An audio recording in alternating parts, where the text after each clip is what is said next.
שלום ילדים יקרים, מה שלומכם? היום נמשיך בלימוד סיפור יציאת מצרים. היום נלמד על משה ואהרון, המבקשים מפרעה לשחרר את בני ישראל ממצרים, ועל העונשים הקשים שקיבל פרעה. העונשים היו 10 המכות. אנחנו נלמד שבעצם השם מקשה את לב פרעה. הוא גורם לפרעה להיות נוקשה, לא לשחרר את עם ישראל, עוד הפעם, לא לשחרר ועוד הפעם, לא לשחרר, עד שהוא קיבל את 10 המכות.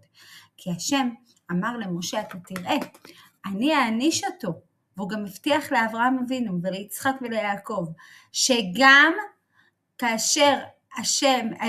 כאשר פרעה יקבל את המכות, הוא לא ישחרר כדי שהוא יקבל את כל 10 המכות.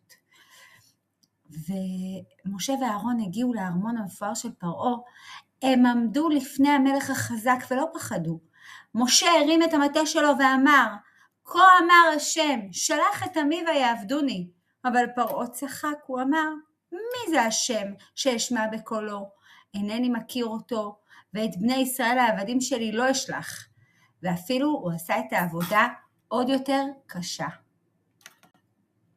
משה התחיל להראות לפרעה את האותות, את כל הסימנים שהשם נתן לו, ומשה ואהרון משליכים את המטה לרצפה, המטה הופך לנחש, ופרעה אומר למשה ואהרון שגם החרטומים שלו, שהם מחשבים, יכולים להפוך את מטות לנחשים, הם גם יכולים לעשות מעשה כזה.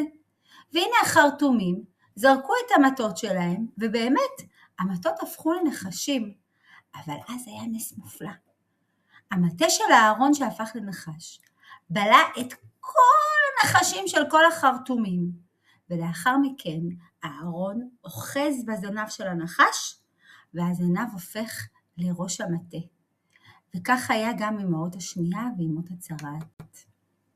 אהרון הניח את המטה אל היאור, והיאור הפך לדם. ומדוע משה לא עשה זאת? משה היה צדיק, הוא לא רצה להיות כפוי טובה למים שהצילו אותו כשהיה תינוק בטבע. המים שמרו עליו מכל משמר, ולכן משה אפילו לא הסכים להכות, לגעת, לעשות משהו רע ליאור. חכמים מספרים שכל המים בנילוס, בבארות, בכוסות של המצרים, הכל הפך לדם, ורק לבני ישראל היו מים צלולים ומתוקים. חכמים אומרים שכאשר המצרים ביקשו מהם לשתות, אם היהודים נתנו למצרים לשתות ללא תמורה, היהודי שתה, המים היו מים. הוא העביר את זה למצרי, הם הפכו לדם. רק אם המצרים קנו בכסף מהיהודים את המים, המים היו מים ולא דם. המצרים לא יכלו לסבול את זה. ואז פרעה שוב אומר, אוקיי, בואו תבטלו את המכה הזאת, אני אשחרר את עם ישראל. אבל לא ככה היה הדבר. מיד כשהסתיימה מכת דם, עוד פעם השם מקשה את לב פרעה והוא מתחרט, ולא רוצה לשחרר את בני ישראל. ואז מגיעה צפרדעים. בכל מקום, במיטות, בתנורים, בתוך האוכל של המצרים, קבק, בכל פינה, קבק. פרעה מבקש ממשה, משה, תגיד להשם שיעלים את הצפרדעים ואני אשחרר את עם ישראל. אבל, מה אתם אומרים חברים? אחרי המכה השנייה הוא שחרר? לא ולא. הסתיימה מכת צפרדע, והשם שוב מקשה את לב פרעה, ופרעה שוב מתחרט, ושוב לא רוצה לשחרר את בני ישראל. ואז השם הביא עליהם מכת קינים בכל מקום. כל מקום היו קינים, לא רק על הראש, קינים מציקות ומרגיזות שעקצו את המצרים ואת החיות שלהם בכל הגוף. ושוב הוא לא משחרר, הוא אומר אני אשחרר ולא משחרר. ואז השם מביא להם את מכת הרוב, חיות טרף רבות, אריות, דובים, נמרים, הגיעו מן המדבר, והסתובבו ברחובות של המצרים, והיו מציקים למצרים.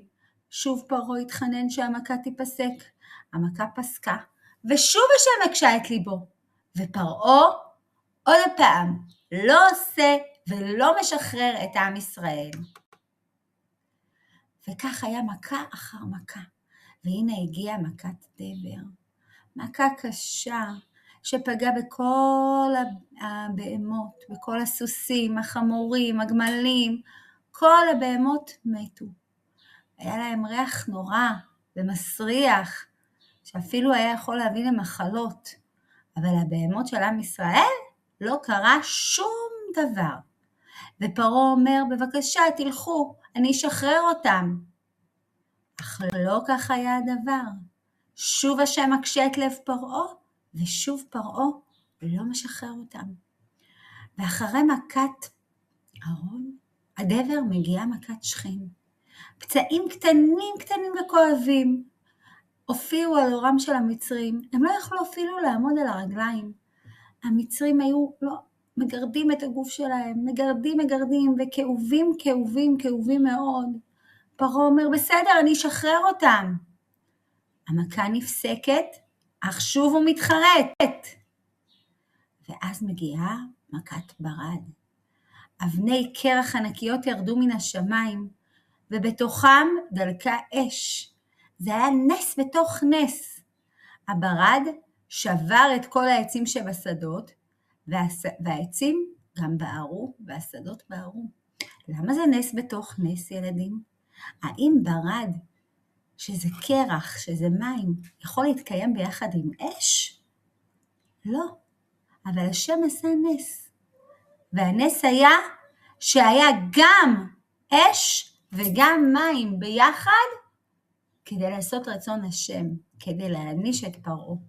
ופרעה אומר, בסדר, אני אשחרר אותם, תפסיק את המכה. משה מבקש מהשם שיפסיק את המכה, ופרעה משחרר? לא ולא, השם ואז מגיעה מכת הרבה. נחילים עצומים של חגבים הגיעו וכיסו את השמיים. חגב זה חרק, כמו שמופיע בתמונה, חרק קטן. והם אכלו את כל העלים שנשארו במצרים. ופרעה מבקש, טוב, תשחררו את עם ישראל, אני משחרר אותם. ושוב מתחרט. ואז מגיעה מכת חושך. במשך 3 ימים היה חושך. כל מקום במצרים היה חשוך. המצרים לא יכלו לראות אחד את השני. הם לא יכלו לזוז ממקומם מרוב שהיה חשוך. הם עמדו כמו פסל. אבל בבתים של בני ישראל היה אור נפלא. ופרעה לא שחרר את בני ישראל. ולפני הגיעה של המכה העשירית והאחרונה, הקדוש ברוך הוא אומר למשה רבנו, לומר לכל בני ישראל, שכל משפחה תיקח שק קטן, כבש, ותמרח את הדם שלו על המשקופים, על 2 המזוזות, כלומר, על 2 הצידים של מפתח הבית. הדם האדום יהיה סימן במכת בכורות. השם שלח את המשחית להרוג את בכורות מצרים, את הבנים הבכורים של המצרים, כל מי שנולד בכור. אבל אל הבית של היהודים הוא לא נכנס.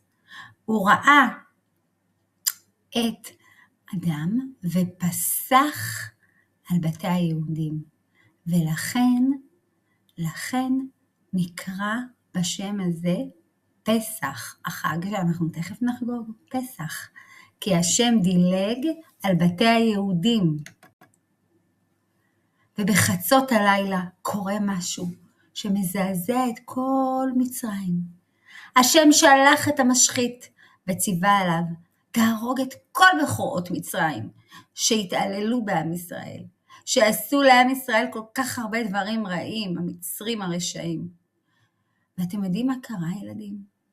באמצע הלילה נשמע קול בכי מכל בתי המצרים. כל בכורות מצרים נפטרו. ופרעה, מה איתו? פרעה. גם הוא היה בכור. הוא פחד מאוד שהמשחית יגיע גם לביתו. ואז, עם הפיג'מה המלאכותית, פרעה יוצא באמצע הלילה, רץ ברחובות מצרים, הוא מחפש את משה ואהרון כדי לשחרר את עם ישראל ולהפסיק את המכה. קול נשמע ברחובות, פרעה בפיג'מה באמצע הלילה. ובאמת פרעה אומר למשה, לכו, עזבו את מצרים. משה אומר לו, לא ולא, אנחנו לא גנבים, אנחנו נצא בבוקר, באור יום, לא נצא ממצרים כמו גנבים בלילה. אתם יודעים, חכמים מספרים שהקדוש ברוך הוא לא הרג אותו. השם השאיר אותו בחיים כדי שיראה כמה חזק השם. והיום, ילדים יקרים, כל חבר יבחר מכה אחת שהוא מכין. אפשר לצייר, אפשר לעשות דגם של המכה ממגנטים ומהצעצועים שיש לכם בבית ועוד רעיונות. אז אני מחכה לראות את המכות שאתם יוצרים. מכה אחת, לבחור מכה אחת ולהכין.